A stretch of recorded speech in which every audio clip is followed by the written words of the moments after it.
Hi, friends. So, for those of you who do not know me, I am Missy, and my channel is Missy's Yarniverse and More.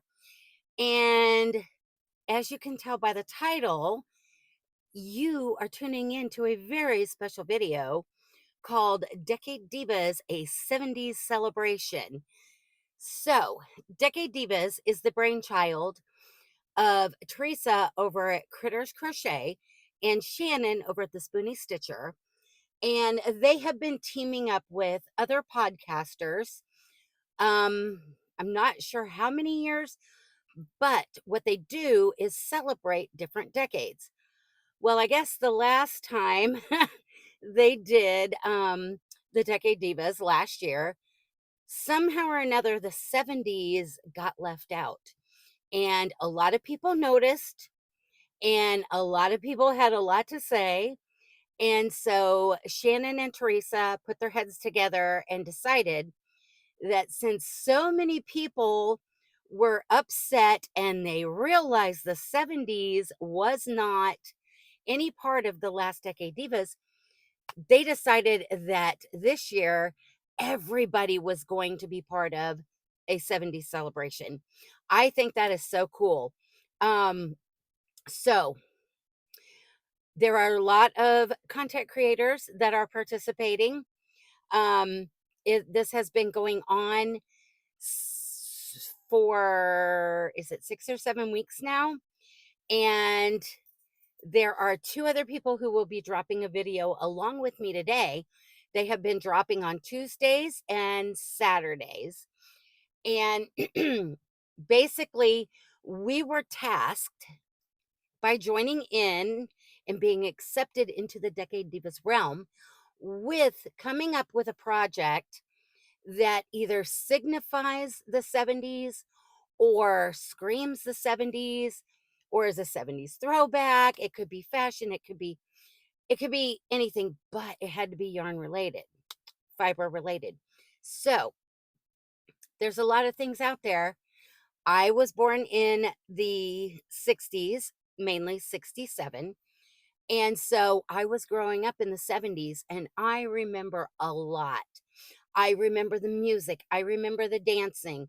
I remember the clothing. I remember the cool colors and, peace, love, and, the flower children. And I've seen a lot of the videos, and a lot of people are doing the videos on their rendition of clothing from the 70s or music, things that inspired them with things like that. And yes, I'm inspired by a lot of that things and the music. I still listen to a lot of the old music, not very much from today. But the one thing that really stuck out to me about the 70s and one of some of my happiest memories um, was the fact that my grandmother started teaching me to read before I ever started school. And rather than buying me the little children's books to teach you to read, she was having kids that were already at the elementary school. And back then, and I don't know if they still do it now, they had something called the Scholastic book um, reader thing. It was a little paper, it was usually 2 or 3 pages, and you could go, and I think it came out like every 3 or 4 months or something. They would send it home with you, and your parents or grandparents or whoever could order books and pay for them. You would send the money in with the little order form for what books you wanted. And then within weeks, those books would come in and a teacher would pass them out to whoever ordered those books. Well, I'm not sure who my grandmother had get these books for me, but she was getting this book series, and this is why it's so stuck in my head, The Little House on the Prairie book series by Laura Ingalls Wilder. Those are the books that I learned to read with the help of my grandmother before I started school. And those books were a very big part of my life when I was very young, and they have always stuck in my mind. And even as I got older, I still reread some of them. Um, and so back in, and I'm trying to remember what year it was. Let me look. In 1974, on September 11th, a television program premiered on NBC. And I was elated as a child when I saw this, and I had to every single week tune in. My mom would go into the kitchen and she would get her big metal pot out and she would put it over. We had gas stove. She would put a little bit of oil in there. She would pour the popcorn out of the bag. We didn't have microwaves and microwave popcorn back then. And she would sit there and shake that pot on the stove and make this big thing of popcorn and pour it into one of those ginormous Tupperware bowls, bring it into the living room, and all of us kids would sit on the floor surrounding this big bowl of popcorn, and we would tune in to Little House on the Prairie and watch that week's latest episode. Like I said, it premiered on September 11th in 1974 and it ran until May 10th of 1982. Um, the person who decided that they were going to bring it to network television was a producer named Ed Friendly for NBC. He had noticed that his daughter, certain times of the year, was reading these books by Laura Ingalls Wilder. And he recognized the potential and he decided he was going to get together with some other people. He bought the rights to the books to bring it to television for a series.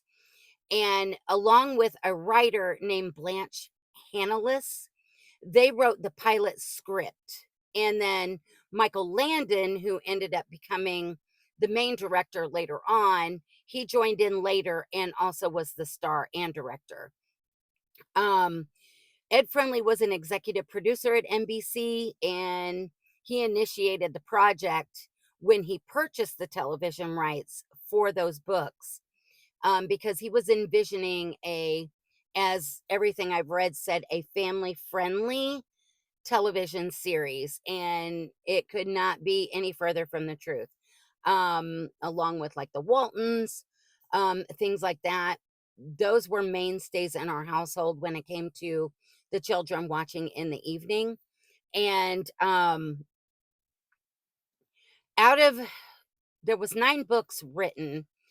Some of the storylines in the TV program were not exactly in the book series.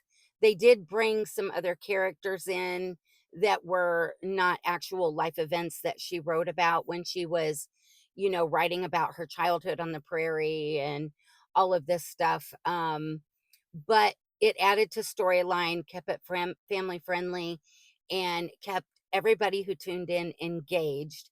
And I do remember when that series ended, even though I was a teenager by then, I was so upset. Um, I have always been infatuated by Laura Ingalls, that later became Laura Ingalls Wilder, and the whole story of how they got to Walnut Grove and just the different things in her books and just happy memories. Um, that was back when TV was so um, family friendly. You weren't afraid to let your kids watch TV. I miss those days, but FYI, I still watch Little House on the Prairie every single night. Um, Mainly Monday through Friday. Saturday and Sunday is a little different scenario, and I'm not sure when it's on the time frame. But one of the channels that we have with our satellite television, actually, every evening you have 2 episodes or 3 episodes of the Waltons, and then you have 2 episodes of Little House on the Prairie. And I do tune in every single night if I'm awake. Which is, let's be serious, I'm up crocheting. So, yes, I'm watching and crocheting. Um, there's just some things that we do not grow out of, no matter how old we get. And I am in my 50s now. So, what did I make that brought back so many memories because of learning to read from this book series and then watching the television series while I was growing up? Well, my favorite character was Laura. Um, I loved all the other characters. Do not get me wrong, whether they were just for the TV series, like Nellie, which was not really a person in the book series.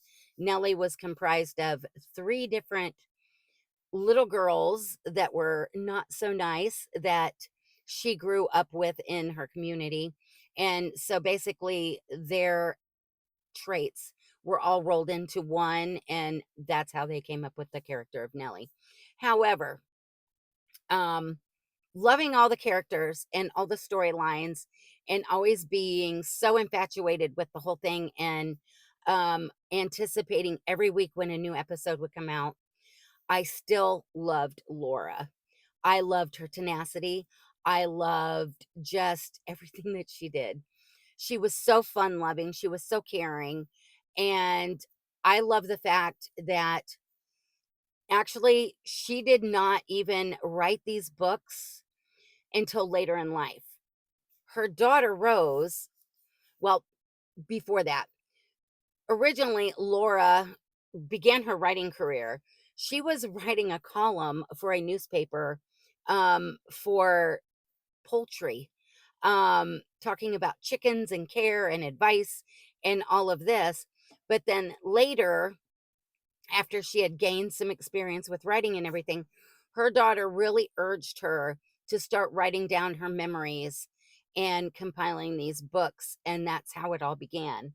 And just the whole story, if you look at the history of that family, and everything, it's just takes you back to a different time when everything was not what it is today and so fast paced. And I still love that about that series. And I think it is going to be forever timeless. And the books um, are always going to be something that I think every little girl or boy needs to read when they are younger or even older. So, with that, let's look at my project.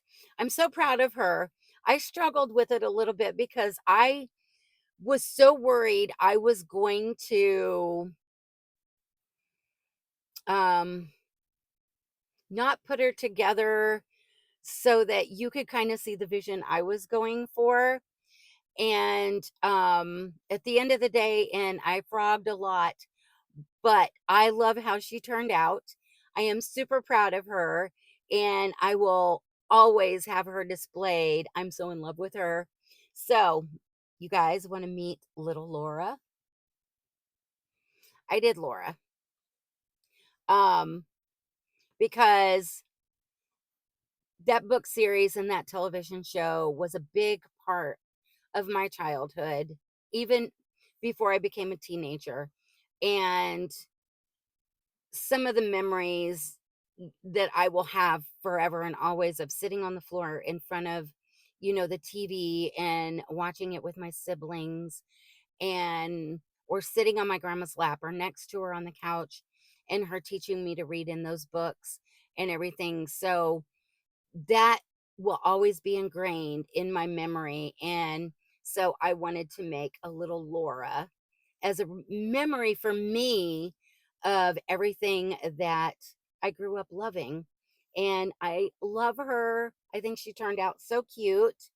And I sewed her legs on a little different so she is able to sit, and her arms are movable. They are jointed. The hair was a lot of work, guys, but we did it. Yes, we did. Um, so I hope you guys love this. I hope you liked walking down memory lane with me for my all-time favorite TV show from the 70s when I was a kid. And if you haven't ever read those books, it doesn't matter how old you are. I think you will still enjoy them. And doing a little research on Laura Ingalls Wilder herself um, is pretty interesting. And I did find out that they do have a celebration. I think it's once a year. They have a Laura Ingalls Wilder museum over there, and maybe someday I'll get to go. That's on my bucket list now that I know about it. And also meeting some of the characters that still tour. That's on my bucket list. If they ever come to my area. Uh and I'm trying to remember what else I was going to tell you. I know there was something else, and I'm totally not remembering, and I'll probably remember when I'm done filming. But yes, this is little Laura. And if you want to know what pattern I kind of based this off of, but I did make some changes. I used the pattern by Holly's Hobbies called Anne of Green Gables right here. And I did make some changes so that she more resembled, um, instead of Anne of Green Gables, more of Laura Ingalls. Um, so yeah, um, I've had a lot of fun with walking down memory lane and trying to figure out what I was going to create for the 70s. Because, like I said, there were so many things: the music, the clothing, the fads. My mom crocheted all kinds of stuff. And I was like, well, I can reproduce something she made. No, I wanted to do something a little different. I didn't, and bell bottoms weren't my thing. I remember them. I do. And I do still have some embroidered jeans. But this was the biggest impression in my life right here. And lots of happy memories, besides family members who shared that time in my life and were a big impact on me. But when it came to 70s related anything, something that was iconic, it had to be Laura Ingalls from Little House on the Prairie. And in the show, she was played by Melissa Gilbert, who I absolutely love to this day. I love everything she's done. I think she is a very versatile actress. And I know she does sometimes do those tours and meet and greets. And maybe someday, that would be awesome. And like just one of the biggest memories to add to everything. And if I were to ever get to go where she is, I could take my little Laura. I think that would be so fun. But I really appreciate Shannon and Teresa for allowing me to join in with their Decade Divas, a 70s celebration this year, and inspiring to really work my brain to think of what impacted me the most or brought back so many memories of the 70s and go with it. And I'm glad I did. Um, and I think those ladies are amazing. There are so many other people that have videos coming out. Um, we do have, and I'm trying to find my list on today, along with my video that's coming out. We also have Jules from Jules Crafts. She will be dropping her video as well. And so will Gina from Whiffleberry Crochet. And this past Saturday, we had Tiffany with Crochet with Tiffany, Litza from Coco's Crochet, and Sam from By Hooks or by Needle. And then this coming Saturday on the 11th, we will have Jackie from Handcrafted by Jackie and Rachel from The Thrifty Crocheter. So I will have a complete list of everyone's videos in the description box and what dates they were dropping their videos. And if you haven't seen them, please go check them out. some amazing ladies, great content creators, some really cool 70 inspired makes they've made. I have really enjoyed every video that I've seen. I'm still trying to catch up on some because we were on vacation. But everything I've seen so far has been amazing and brought back so many 70s memories for sure. And also, Shannon and Teresa from our host for the Decade Divas are also going to be linked in there. You can go over to their channels and you yourself, if you've made anything 70s inspired, crocheting along with all of the content creators, you as a viewer can post pictures of what you made over on their community post tab. And I know they're going to really love seeing anything that you guys have made and joined in. So, with that, I want to thank you for stopping by. And if you're new, welcome and hi. I hope you enjoyed meeting little Laura and walking down memory lane with me for my favorite TV program from the 70s.